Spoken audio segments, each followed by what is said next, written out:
Olá, muito bem-vindo. Você está no canal Acesso ao Inconsciente. Eu me chamo Kleber Schwartz, eu sou terapeuta junguiano e analista corporal. Hoje nós vamos tratar de um assunto que diz respeito às dinâmicas do relacionamento humano.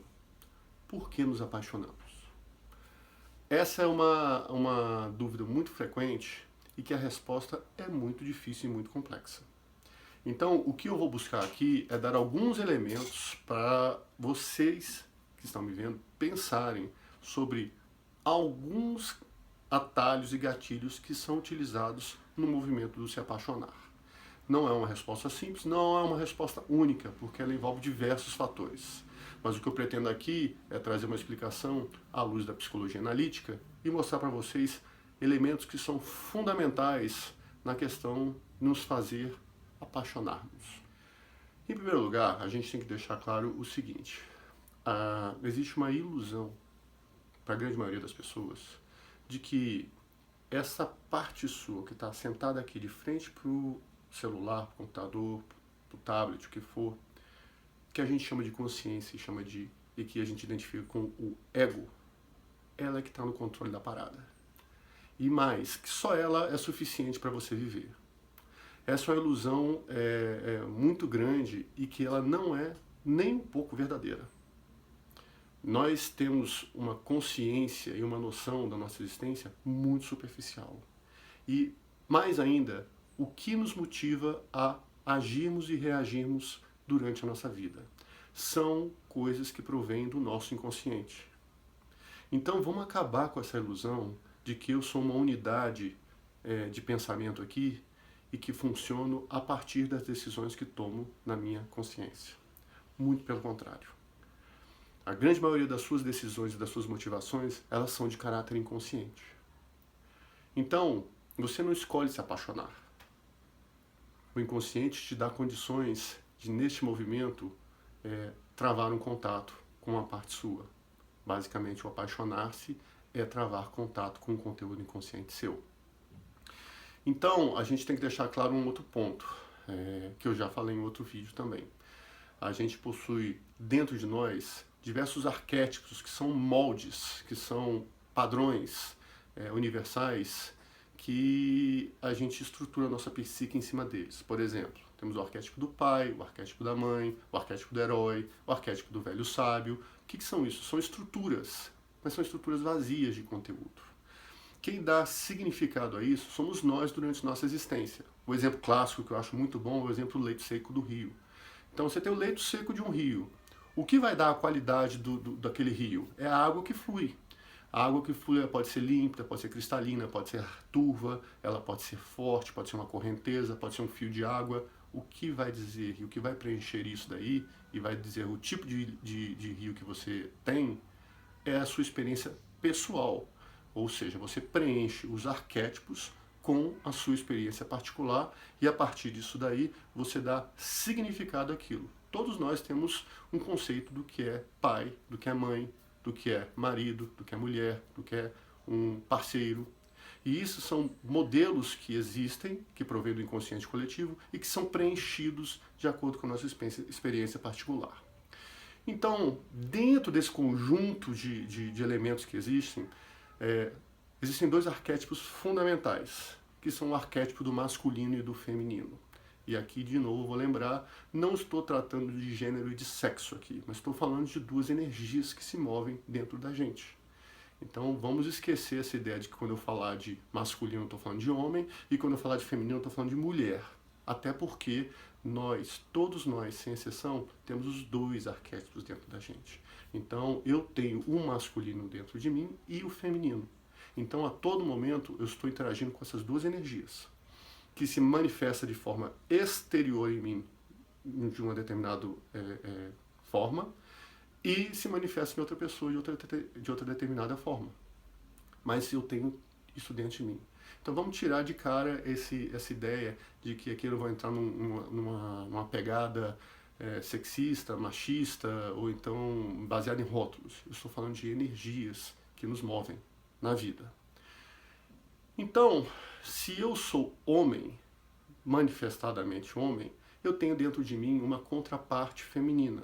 Por quê? para promover esse equilíbrio psíquico. Eu preciso fazer essa harmonia psíquica entre consciente e inconsciente, e isso é feito através do feminino que existe dentro de mim. Assim como uma mulher tem dentro de si um elemento masculino que vai promover este balanço. A nossa dinâmica de consciente e inconsciente busca o quê? Estabelecer uma harmonia, um diálogo e um equilíbrio entre o consciente e o inconsciente. Quanto mais fácil eu deixo isso acontecer, mais tranquilo é o diálogo. Porém, se eu vou repelir uma parte minha, eu vou negar, ela vai sendo levada para dentro do inconsciente e vai ficando reprimida lá dentro e acumulando energia psíquica. E como ela não tem acesso direto ao nosso consciente, ela vai tentar extravasar de outra forma. Na questão dos arquétipos da contrassexualidade, o que se busca de verdade? Se busca estabelecer, num primeiro momento, um casamento psíquico. O que seria um casamento psíquico? Seria eu permitir um relacionamento mais harmônico e mais tranquilo com o meu elemento feminino. E uma mulher vice-versa. Dessa forma, ao estabelecer esta harmonia e esse equilíbrio, eu consigo acessar os meus conteúdos inconscientes de maneira mais fácil, de forma mais tranquila, e a vida flui de uma forma mais natural, sem tantos conflitos e tantos dilemas. Conflitos e dilemas fazem parte da nossa existência. Enquanto vivermos, nós vamos ter esses conflitos e dilemas, porque isso é do ser humano e da vida. Não existe um fim, ou seja, nós não estamos procurando um estado de graça plena, que aí a partir dali a vida se projeta da mesma forma. Isso daí não faz sentido. O que interessa é uma caminhada em busca disso. E nesse jogo, os parceiros da contrassexualidade, eles atuam nos apoiando para estabelecer essa harmonia, esse equilíbrio. Se eu consigo realizar esse casamento psíquico de uma forma saudável, eu consigo levar isso para o mundo externo de maneira saudável. Porque se eu estou bem comigo, eu consigo estar bem com as outras pessoas. Então a nossa busca, o nosso caminhar, ele nos leva nesse sentido de fazer esse casamento acontecer e se estabelecer essa harmonia. Agora, o que acontece? Se aquilo que eu tenho dentro de mim eu reprimo, eu nego, eu ignoro, aquilo vai crescendo. Num primeiro momento, ele vai tentar se manifestar como? Através de pensamentos recorrentes, através de emoções, através de sentimentos, talvez através de doenças. Mas pode acontecer de eu reprimir de uma forma tão violenta, tão inteligente, que o inconsciente não encontra uma forma direta de fazer esse contato com o inconsciente. E aí ele vai utilizar um mecanismo que o Freud identificou e que Jung ampliou, que se chama do mecanismo da projeção. E o que diabos é o mecanismo da projeção? Basicamente, de forma bem simples, ele quer dizer o seguinte: se eu não consigo acessar o conteúdo consciente de maneira direta e trazer aquele elemento, o que eu faço? Eu vou tapear o meu ego, vou tapear o meu consciente e vou pegar esse meu conteúdo e vou jogá-lo num objeto. O objeto pode ser uma pessoa, um ideal, uma causa, alguma coisa. Que eu jogo aquele conteúdo meu que está reprimido, que está alojado lá no meu interior, no meu consciente, às vezes na sombra, no objeto externo. E da mesma forma acontece com o arquétipo da contrassexualidade. Se eu não estabeleço uma reunião harmoniosa, um encontro harmonioso com minha parte feminina, eu vou projetá-la em uma mulher.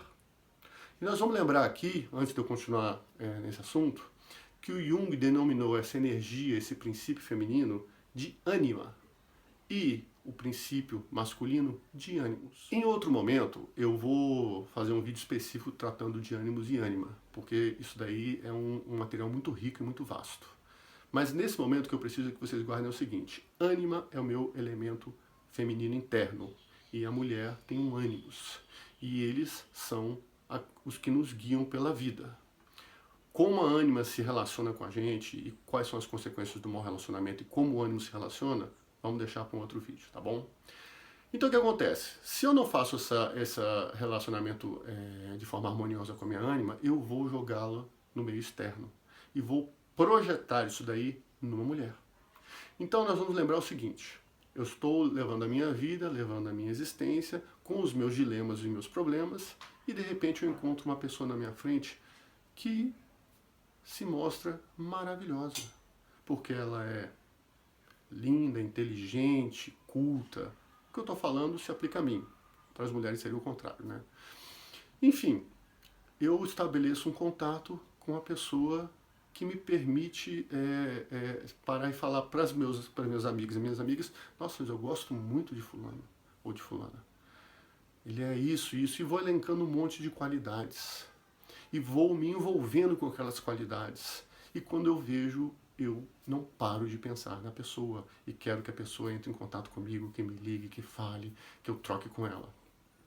Quando aconteceu isso daí e nos apaixonamos, nós estamos de verdade vendo conteúdos nossos que estão no nosso interior projetados no outro.